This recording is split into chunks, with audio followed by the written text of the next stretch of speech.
Lumayan. Berarti jelas aja ya. Jelas ya, Bu.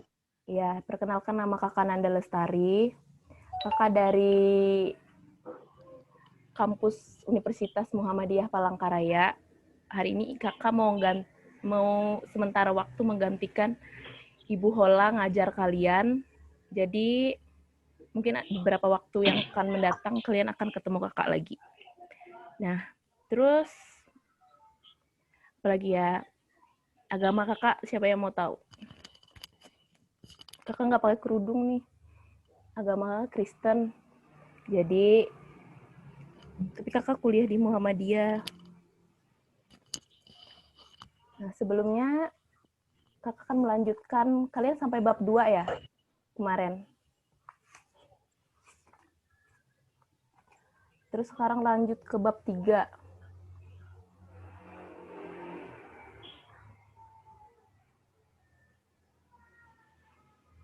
Tolong diperhatikan bentar ya.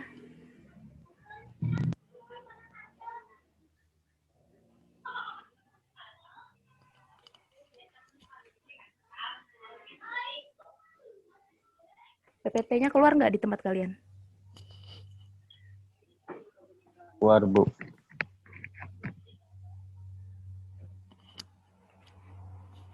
Nah, Kakak akan melanjutkan bab 3 adalah peranan pelaku ekonomi dalam kegiatan ekonomi. Nah, sebelumnya ada yang tahu nggak peranan pelaku ekonomi dalam kegiatan ekonomi itu apa? Kita sambil santai aja, bagi yang teman-teman yang mau ngapain, mau minum, atau mau makan, silahkan. Tapi sambil memperhatikan. Jadi nanti pas sudah akhir penjelasan, ada tugas dari Ibu Hola, jadi kalian jawab ya. Nanti kakak kirim juga itu tugasnya di classroom dan absen kalian di classroom. Jadi kalian isi di situ. Yang pertama kita masuk ke kegiatan ekonomi. Apa sih yang dimaksud dengan kegiatan ekonomi? Nah, sini kakak jelaskan apa yang dimaksud dengan kegiatan ekonomi. Kegiatan ekonomi adalah suatu kegiatan yang dilakukan oleh manusia untuk mendapatkan barang atau jasa tertentu sesuai dengan kebutuhan. Nah, kegiatan ekonomi itu suatu kegiatan yang dilakukan oleh seseorang. Nah, misalnya kayak kita belanja ke pasar. Itu tuh bertemunya penjual dan pembeli. Nah, itu namanya kegiatan ekonomi. Nah, di kegiatan ekonomi itu ada yang namanya produksi. Nah, apa sih itu produksi?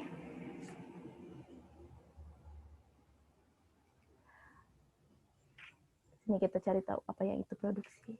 Nah, kakak jelaskan dulu apa pengertian produksi. Produksi adalah suatu kegiatan untuk menciptakan atau menghasilkan atau menambahkan nilai guna terhadap suatu barang atau jasa untuk memahami kebutuhan oleh orang atau benda atau beban produsen. Nah, jadi produksi itu adalah suatu kegiatan untuk menghasilkan suatu benda. Jadi kalau tidak ada suatu produsen, contohnya nih, contohnya misalnya handphone. Handphone ini tidak akan terbentuk kalau tidak ada produksi. Jadi produksi itu adanya kegiatan untuk menghasilkan atau menciptakan suatu benda, barang ataupun jasa. Nah, kemudian produksi itu yang pertama adalah faktor-faktor produksinya. Nah, faktor-faktor produksi ini dibagi lagi menjadi 4. Yang pertama, faktor produksi alam. Apa sih faktor produksi alam? Nah, faktor produksi alam merupakan sumber daya ekonomi yang berupa segala bentuk sumber alam dan lingkungan hidup yang dapat dibudidayakan secara produktif. Nah, kemudian lanjut lagi, sumber produksi alam ini ada beberapa faktor. Nah, beberapa faktor itu ya, pertama, faktor produksi alam yang tak terbaharui dan faktor produksi alam terbaharui. Nah, untuk faktor produksi alam yang terbaharui ini yang tidak dapat digantikan. Nah, contohnya misalnya mineral, tambang, batu bara, dan lain-lain. Itu faktor produksi alam yang terbaharui. Kemudian ada faktor produksi alam yang tidak terbaharui. Nah, apa itu faktor produksi alam yang tidak terbaharui? Yaitu yang dapat digantikan. Nah, faktor produksi alam ini merupakan sumber daya alam yang dapat diperbaharui atau diganti. Nah, ini bisa diperbaharui atau contohnya masih bisa digunakan kembali. Nah, contohnya itu seperti tanah pertanian, kemudian perkebunan, tambak ikan, air danau, dan hutan wisata. Nah, itu masih bisa diperbaharui. Contohnya itu kan kayak tanah pertanian. Misalnya kita kan menanam sayur itu. Nah, kalau menanam sayur itu kan kalau sudah panen, tanahnya masih bisa digunakan kembali. Nah, itu contoh produksi alam yang terbaharui. Kemudian yang kedua, faktor produksi tenaga kerja. Apa itu faktor produksi tenaga kerja? Nah, faktor produksi tenaga kerja itu merupakan sumber daya yang bukan diciptakan oleh keadaan ekonomi, namun merupakan sumber daya yang secara kemasyarakatan dan biologis siap berada untuk berperan serta dalam budidaya ekonomi yang menghasilkan produk. Nah, ini nih sumber produksi tenaga kerja nih maksudnya orang yang melakukan produksi tersebut. Misalnya suatu benda tanpa ada orang kan pasti tidak akan terbentuk bendanya. Nah, itu. Nah, kemudian faktor produksi tenaga kerja ini terbentuk tenaga, pikiran, kemampuan, dan ada yang mampu memperkaya manusia untuk kegiatan produktif. Nah, itu contohnya produksi tenaga kerja. Nah, kemudian misalnya kakak kasih contoh yang di sekolah. Ada yang tahu nggak produksi tenaga kerja yang di sekolah itu siapa? Ini sambil kita nanya-nanya aja. Kakak juga masih. Ada yang bisa jawab nggak? Produksi tenaga kerja di bidang pendidikan.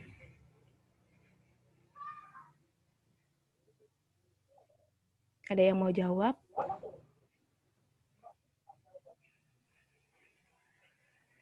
Nah, mungkin kalau untuk tenaga kerja dalam bidang pendidikan itu ada seperti guru. Nah, kalau di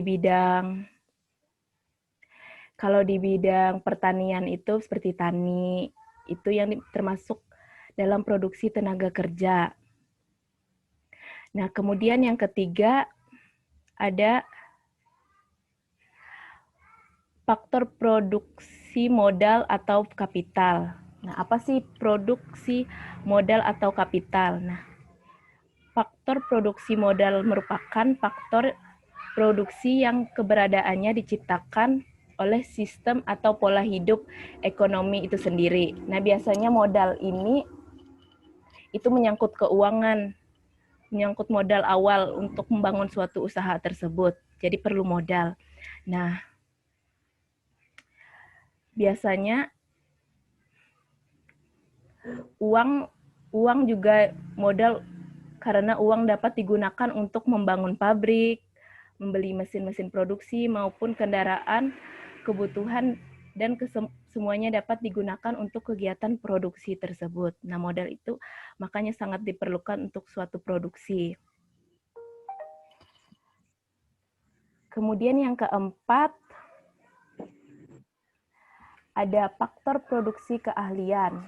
Nah, apa sih faktor produksi keahlian? Nah, faktor produksi keahlian merupakan faktor produksi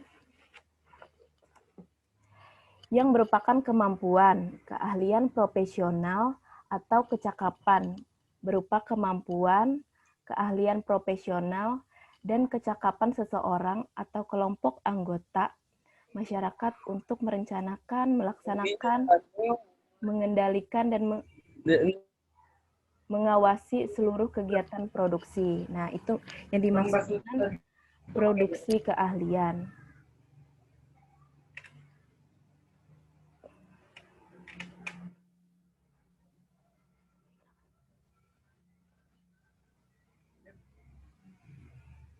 Nah, kemudian lanjut pada B, perilaku produsen. Nah, sebelumnya kita akan mencari pengertian apa sih perilaku produsen. Nah, ini yang dimaksud dengan perilaku produsen. Perilaku produsen adalah kegiatan pengaturan produksi sehingga produk yang dihasilkan bermutu tinggi sehingga bisa diterima di masyarakat dan menghasilkan laba. Nah, sebelum kita melakukan suatu usaha, kita harus menentukan dulu produksi apa yang kita buat agar produksi itu tidak dibuat dengan sia-sia gitu, jadi dapat menghasilkan laba. Nah, kemudian teori perilaku produsen. Nah, apa sih teori perilaku produsen? Menjelaskan tentang bagaimana tingkah laku produsen dalam menghasilkan produk yang selalu berupaya untuk mencapai efisiensi dalam kegiatan produksinya. Nah, ini yang dimaksud dengan teori perilaku produsen.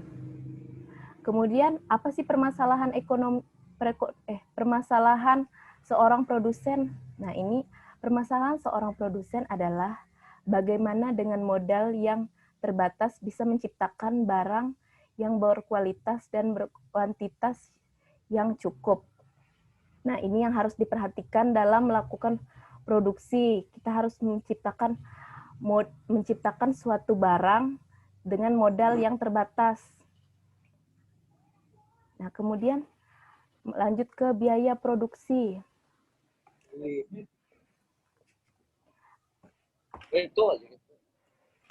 Nah, biaya produksi. Sebelumnya kakak akan menjelaskan apa sih itu biaya produksi.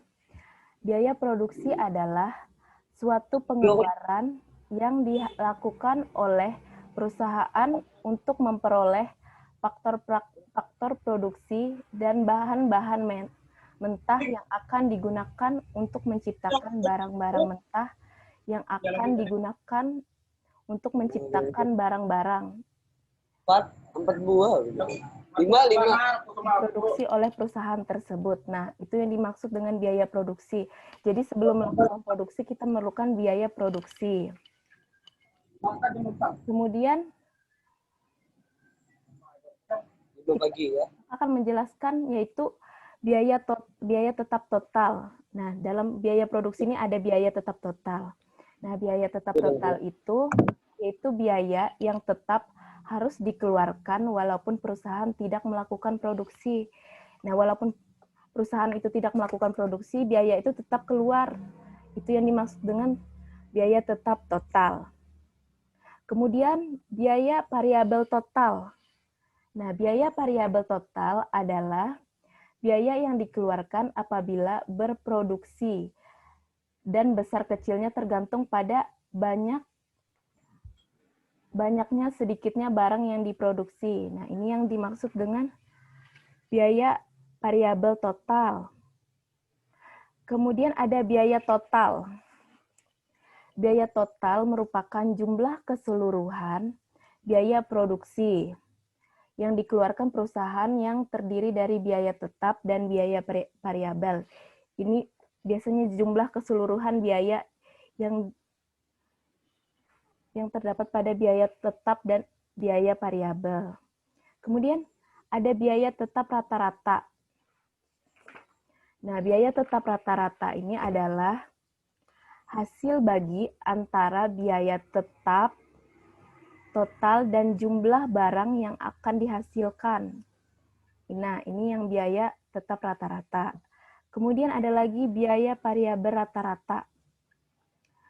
Nah, biaya variabel rata-rata adalah biaya variabel setiap unit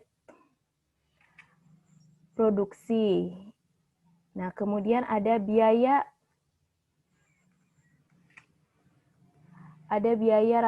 total rata-rata. Kemudian Biaya total rata-rata adalah biaya total yang dapat dihitung dari total cash dibagi banyaknya jumlah barang tertentu. Nah, ini biaya total rata-rata. Kemudian ada biaya marginal. Biaya marginal adalah tambahan biaya yang disebabkan karena tambah satu unit produk. Nah, biasanya biaya marginal ini diperoleh adalah selisih total cash dan selisih kualitas dari barang yang diproduksi. Nah, itu yang dimaksud dengan biaya marginal.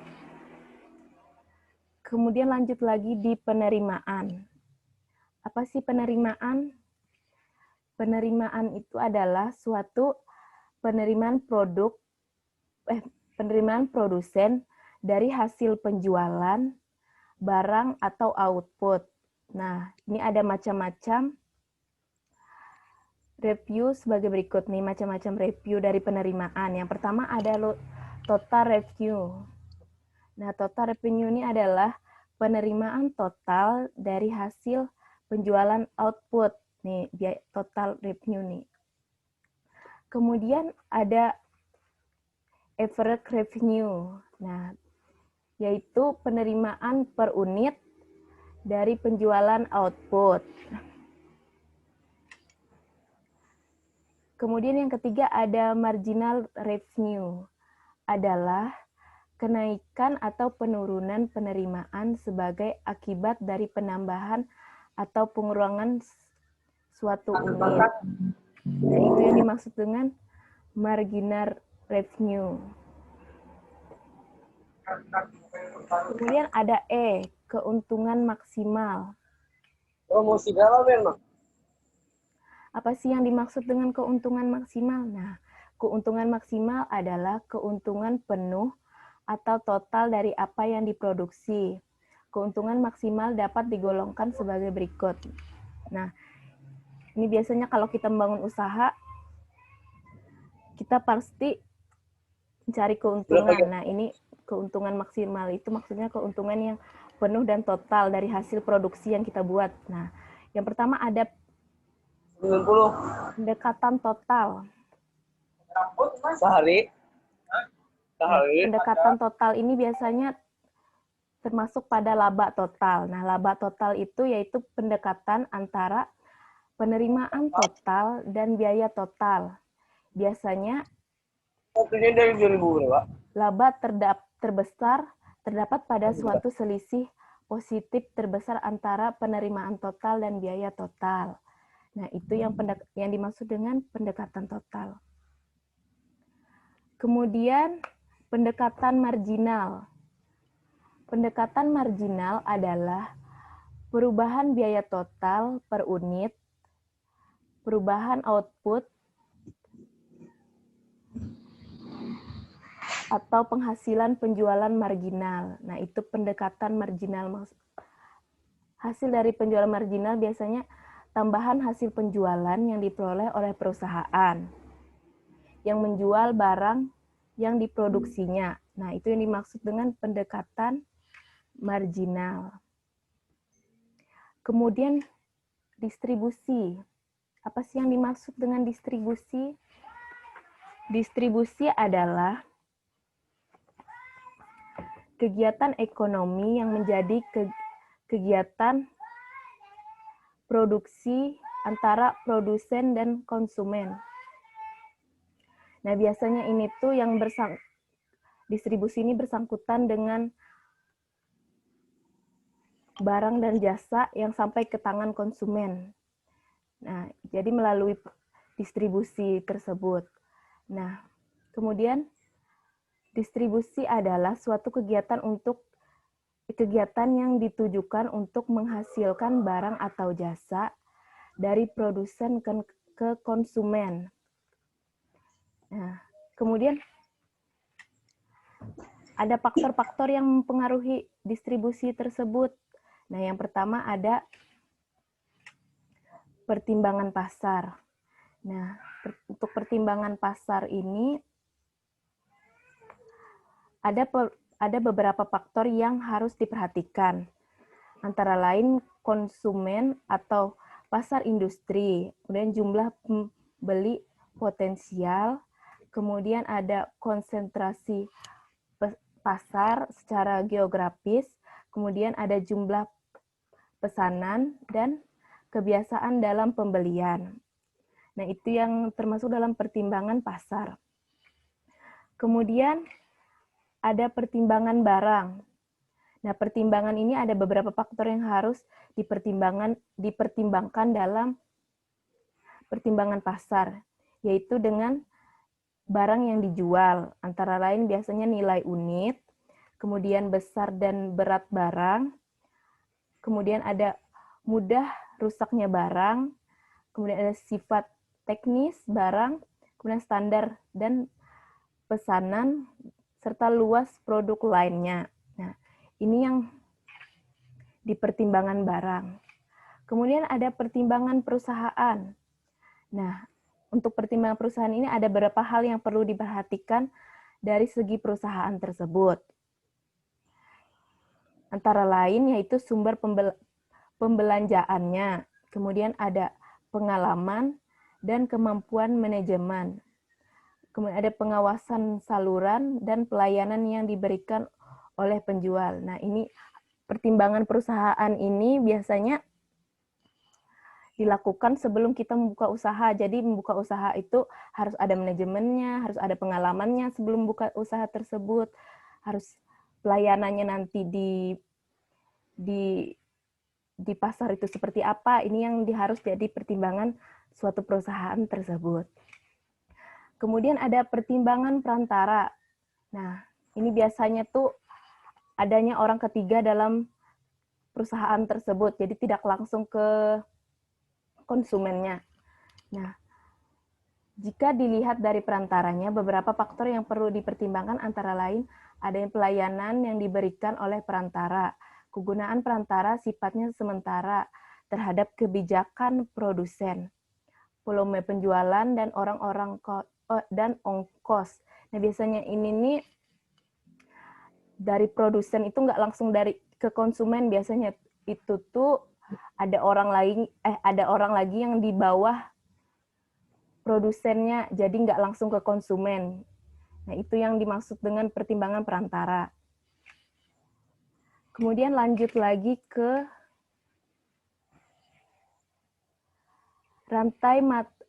mata rantai distribusi. Nah, mata rantai distribusi ini adalah menurut bentuknya dibagi menjadi dua, yaitu saluran distribusi langsung dan saluran distribusi tidak langsung. Nah, yang pertama kita akan bahas saluran distribusi langsung. Saluran distribusi langsung adalah bentuk penyaluran barang-barang atau jasa-jasa dari produsen ke konsumen dengan tidak melalui perantara. Nah, ini yang langsung. Jadi langsung kepada konsumennya. Kemudian yang kedua, saluran distribusi tidak langsung.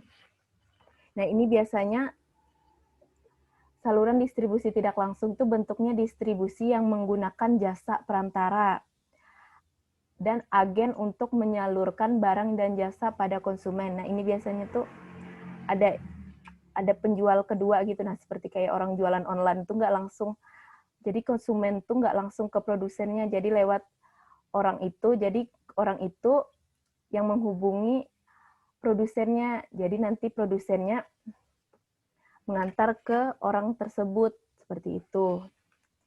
Kemudian lanjut ke konsumsi. Nah, apa sih pengertian konsumsi? Konsumsi adalah kegiatan ekonomi yang bersifat mengurangi atau menghabiskan manfaat kegunaan hasil dari produksi, yaitu barang atau jasa, untuk memenuhi kebutuhan atau hasil dari produksi. Nah, ini biasanya hal yang langsung habis di situ saja, tidak bisa digunakan kembali. Biasanya itu konsumsi. Nah, kemudian ada faktor-faktor yang mempengaruhi konsumsi. Nah, yang pertama ada pendekatan. Nah, biasanya semakin besar pendapatan. Nah, semakin besar pendapatan seseorang, maka semakin banyak juga jumlah barang yang akan dikonsumsi. Dan semakin banyak juga, dengan sebaliknya semakin kecil juga pendapatan, maka semakin sedikit pula barang atau jasa yang dikonsumsi. Nah, ini Gimana? biasanya pejabat. Nah, pejabat itu kan biasanya berbeda dengan konsumsi yang dilakukan dengan petani. Kebiasaannya kan pejabat itu pendapatannya kan besar, kan semakin besar jumlah barang yang dikonsumsi. Sedangkan petani kan semakin sedikit barang yang digunakan atau dikonsumsinya. Kemudian harga barang dan jasa. Harga barang dan jasa ini biasanya semakin tinggi harga suatu barang atau jasa, maka semakin sedikit jumlah dan macam barang yang dikonsumsi. Ini contohnya tuh kayak misalnya kita membeli mobil sport. Mobil sport itu kan harganya kan mahal. Nah, hanya sedikit orang saja yang bisa membelinya. Nah, itu contohnya pada harga barang dan jasa. Kemudian tingkat pendidikan. Ini berpengaruh juga pada konsumsi. Biasanya tingkat pendidikan ini semakin tinggi pendidikan seseorang, maka biasanya semakin banyak barang dan jasa yang dikonsumsi. Dan juga sebaliknya. Nah, contohnya itu kayak seorang yang memiliki tingkat pendidikan yang lebih tinggi akan lebih mudah meraih kesuksesan dan memiliki pendapatan yang besar. Nah, biasanya itu semakin tinggi pendidikan seseorang, semakin banyak ilmu yang dia dapat. Nah, semakin tinggi juga dia dapat meraih kesuksesan. Kemudian sebaliknya semakin rendah pendidikan seseorang, semakin rendah juga pendapatan yang didapat. Kemudian pada jumlah keluarga. Nah, jumlah keluarga ini semakin banyak anggota keluarga, tentu semakin banyak pula konsumsi yang digunakan. Nah, semakin sedikit jumlah anggota keluarga, semakin sedikit juga barang atau jasa yang dibutuhkan orang tersebut. Nah, kemudian ada jenis kelamin. Jenis kelamin ini biasanya barang yang dibutuhkan oleh seorang pria atau wanita itu kan berbeda. Nah, seperti contohnya, kalau wanita kan lebih banyak kebutuhan kosmetiknya. Misalnya beli segala skincare-nya, beli baju-bajunya, kayak gitu. Kalau cowok kan biasanya lebih sedikit, mungkin beli sabun mukanya aja gitu, paling beli baju-baju yang sepentingnya aja gitu. Nah, kemudian selera. Untuk selera, biasanya seseorang ingin lebih terlihat berpenampilan menarik, tentu akan membutuhkan pakaian atau perlengkapan untuk membuat semakin menarik. Nah, biasanya sementara kalau orangnya yang sifatnya cuek, biasanya itu tuh menggunakan pakaian yang seadanya dan berpenampilan seadanya. Itu kan tergantung seleranya masing-masing. Kemudian adat istiadat. Nah, untuk adat istiadat ini biasanya adat istiadat akan mempengaruhi jumlah dan jenis barang yang dikonsumsi. Misalnya, upacara ritual, dibutuhkan barang-barang tentu yang akan digunakan untuk melaksanakan upacara tersebut. Nah, itu faktor-faktor yang mempengaruhi konsumsi. Kemudian ada B, perilaku konsumen. Nah, perilaku konsumen ini apa sih? Nah, perilaku konsumen ini adalah proses yang dilakukan oleh seorang atau organisasi untuk mencari, membeli, memakai, mengevaluasi, dan membuang produk atau jasa setelah konsumsi untuk memenuhi kebutuhan. Nah, yang sini ada dua, yaitu ada teori nilai guna dalam teori perilaku konsumen ini, atau Antiliti. Apa sih teori nilai guna? Nah, biasanya teori ini setiap barang itu memiliki nilai guna karena tiap barang pasti mempunyai kemampuan untuk memberikan kepuasan kepada konsumen menggunakan barang tertentu. Nah, biasanya kita kan beli barang, misalnya handphone, contohnya handphone. Nah, itu kan berguna untuk kita menghubungi teman kita, menghubungi keluarga kita. Nah, itu teori nilai guna. Nah, contoh lain tuh misalnya kayak pemain bulu tangkis. Kayak Topik Hidayat kan dia kan menggunakan raket untuk bermain bulu tangkis. Nah, gunanya kan untuk bermain bulu tangkis. Nah, seperti itu. Itu yang dimaksud teori nilai guna, yang berguna bagi kita seperti itu. Kemudian analisis kurva kepuasan atau independensi. Nah, secara historis, nilai guna merupakan suatu teori yang telah terlebih dahulu menerapkan tingkah laku konsumen. Namun teori tersebut mengandung kelemahan. Nah, apa sih teori ini yang menyatakan nilai guna atau kepuasan, total apapun kepuasan, marginal dalam wujud angka. Nah, kepuasan adalah suatu hal yang tidak mudah untuk diukur. Nah, jadi kurva kepuasan seseorang kan beda-beda. Misalnya contohnya kita makan. Ada yang bilang sini enak, ada yang bilang itu nggak enak gitu. Nah, ini kan tergantung kepuasan masing-masing seseorang. Nah, mungkin sampai di sini dulu penjelasan kakak. Bagi teman-teman yang ingin bertanya atau yang kurang jelas, silahkan.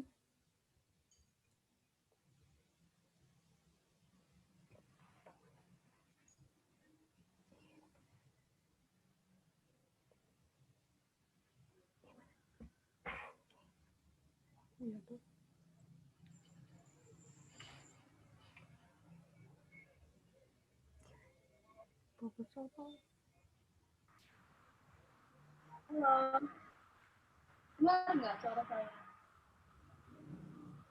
Ini Ibu Mola ya.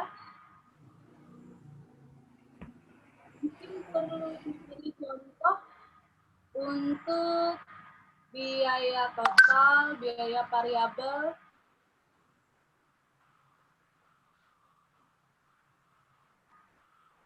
Supaya lebih jelas lagi.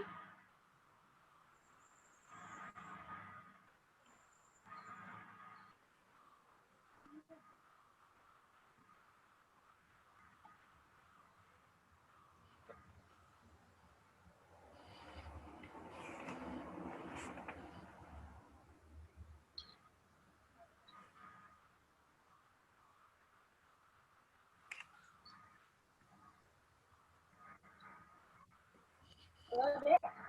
Halo, iya Bu.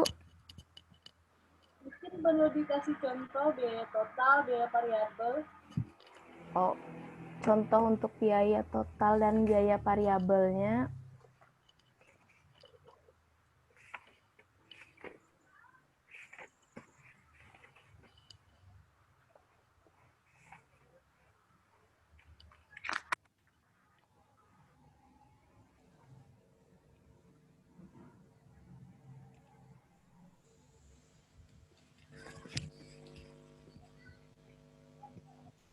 Atau Ibu yang tambahkannya? Ya, boleh Bu, kalau mau Ibu tambahkan. Kalau biaya total, itu kan tadi biaya yang tetap keluar, biaya yang tetap ya? Biaya tetap total ya? ya kalau biaya Biaya tetap yang tetap total keluar walaupun tidak ya berproduksi walaupun kan? tidak produksi ya. Contohnya biaya sewa ya, kemudian biaya listrik dan air, telepon, gaji karyawan ya, itu tetap ada walaupun tidak berproduksi. Kalau biaya variabel itu biaya yang keluar pada saat kita memproduksi barang kan. Contohnya biaya bahan baku, kemudian biaya tenaga kerja, ya. Coba ditanya lagi, ada nggak yang nggak jelas? Nanti Ibu tambahkan.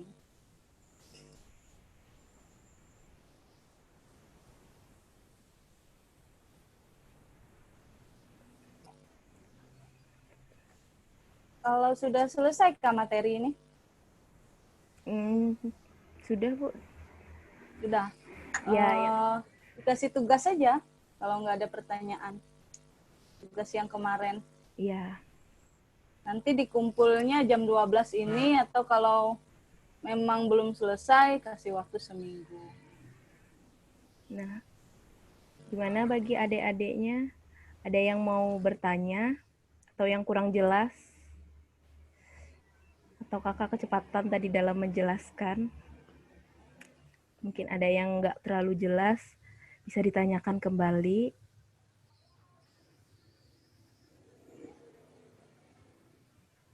Kita sama-sama belajar ya, nggak apa-apa. Iya.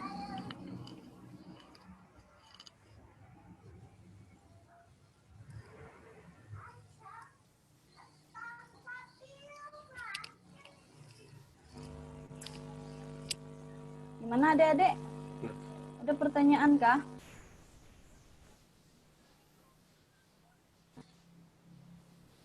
Ibu tinggal dulu kalau gitu ya. Nanti kakaknya kasih tugas. Atau kalau ada yang ditanyakan, silakan ditanyakan.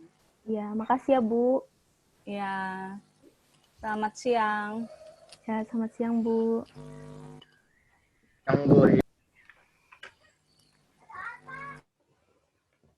Gimana? Ada yang mau bertanya?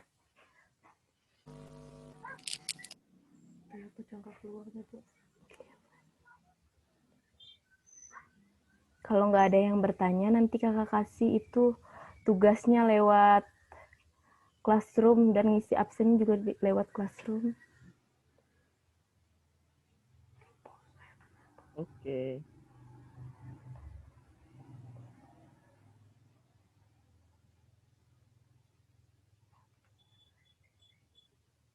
Nah, sudah sampai sini aja dulu mungkin pertemuan kita. Kalau nggak ada yang bertanya, ada nggak dulu yang mau bertanya nih?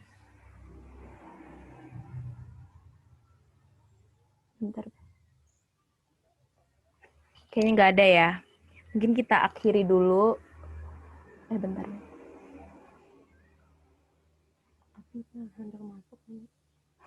Ada yang baru masuk nih, bentar lah. Kayaknya ada yang baru masuk kelas.